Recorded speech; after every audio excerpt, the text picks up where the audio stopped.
Galloway's support through Saltmarsh. Galloway's get active.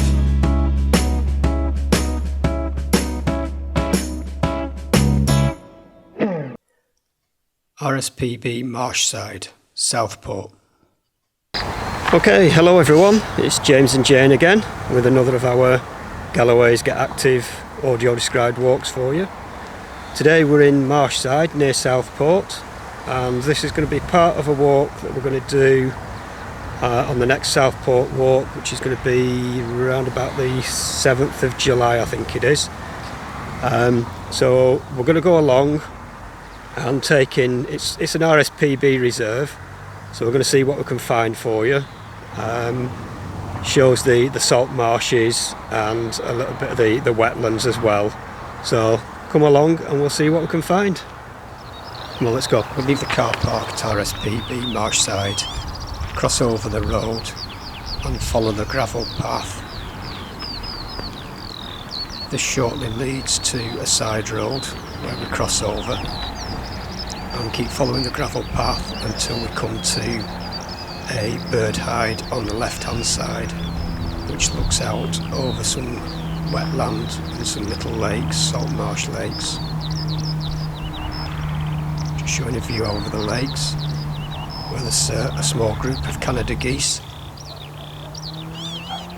And flying up there's a group of Blacktailed Godwits, which are a wading bird. Video's just paused them.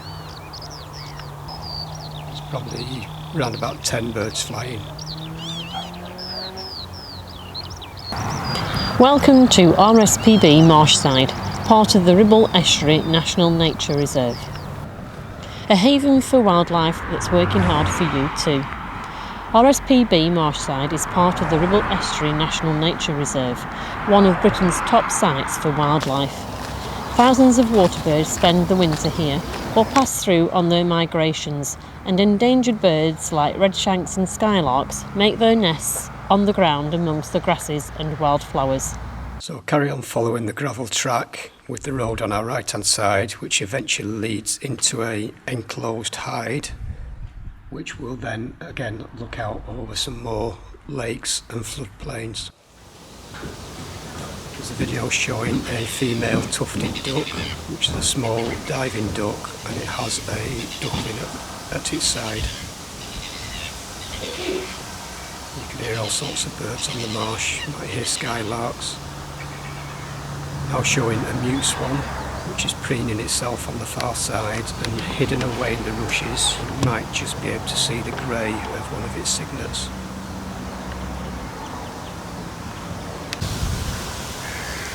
There's a little egret, which is a white bird that looks like a heron. It's got its reflection in the water, and in front of it in the foreground there's a small group of what look like tufted ducks darting around on the water and keep diving under the surface. The nature reserve also helps people directly too, by protecting our homes from stormy seas with a natural defensive barrier, helping to combat climate change by locking up carbon in the soil, providing a haven of peace and quiet we can escape to and restore our mental and physical health. The video's just shown a view looking across the Saltmarsh towards Blackpool, and it's panned back so you could have seen the Blackpool Tower close up, and it came back in showing how far away it was. Now got some bright blue wildflowers, marshland flowers, which is called Blueweed, and there's also a Evening Primrose flower, which is a bright yellow flower on a stalk. The blueweed's also known as Viper's Blogloss. So we cross over the road, and there's a little boardwalk that brings us up to a viewing platform looking over some of the Saltmarsh, which is on the inland side of the sea. There's a little egret in the sunshine. It's stood at the edge of the water. It's got black legs with yellow feet and a big black bill like a spear, and it's got a long white crest that's blowing in the wind. it's a little bit smaller than the heron that we have in this country.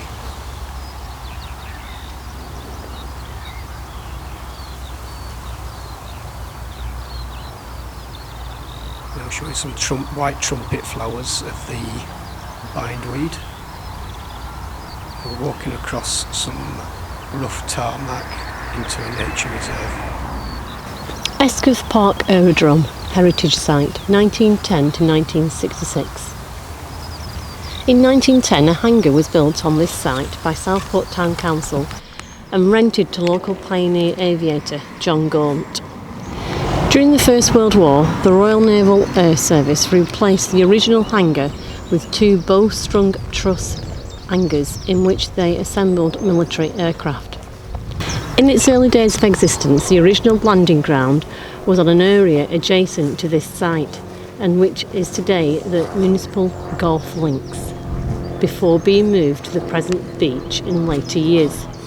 In 1920, the Gyro Aviation Company, founded by ex-Royal Flying Corps pilots and brothers Norman and Percy Gearox, leased one of the hangars as a base for the aircraft, which were used for pleasure flying from Birkdale Sands Aerodrome south of the pier.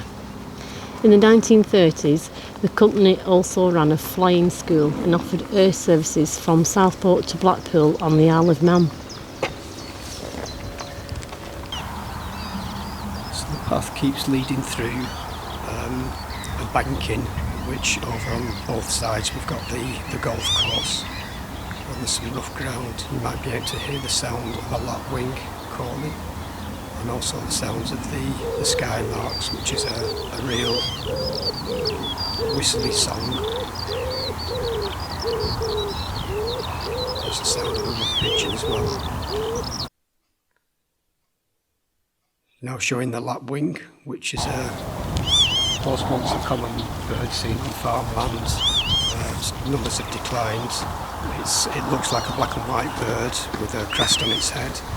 When you look closely, it's got greens and purples and all sorts of colours in its plumage. Okay everyone, so that was a walk round RSPB Marshside near Southport. I got the date wrong at the beginning of the video. We are going to be doing this walk on the 5th of July, and we'll start from the train station in Southport, come up and walk round here and then go back to the train station, and that is going to be about a 5.5 mile walk. The walk we've done today was about 2.5 miles, and we took in, saw some of the Saltmarsh, the wetlands. We've seen swans, we've seen the little egrets, which is more of a European and African bird, similar to a heron but pure white. That started with global warming, it started moving northwards, and in here in Southport there's quite a lot of them knocking about now on a regular basis. We also saw lapwing, we've heard skylarks, we've seen marsh, some of the saltmarsh flowers, wildflowers, and we've also learned about the Aerodrome. The aerodrome, yeah. So it's a really nice walk, very flat, a little bit uneven in places, but because it's mainly sandy ground, even if it does rain, it drains pretty quickly, so it's not that much of a muddy walk. We were able to do it in trainers today, so if you want to come along, give it a go. You can either do it with us on the 5th of July, like I say, we start from the train station, or if you want to come along, you can park at RSPB Marshside and just do this loop, which is about 2.5 miles. So if you'd like to know more about this or any of the other walks we've got, you can give us a call on 017... wait for them bikes to go. 01772 744 148. And we'll see you in the next video, or come along on one of the walks. So for now, it's take it easy, see you all soon, bye for now. Bye.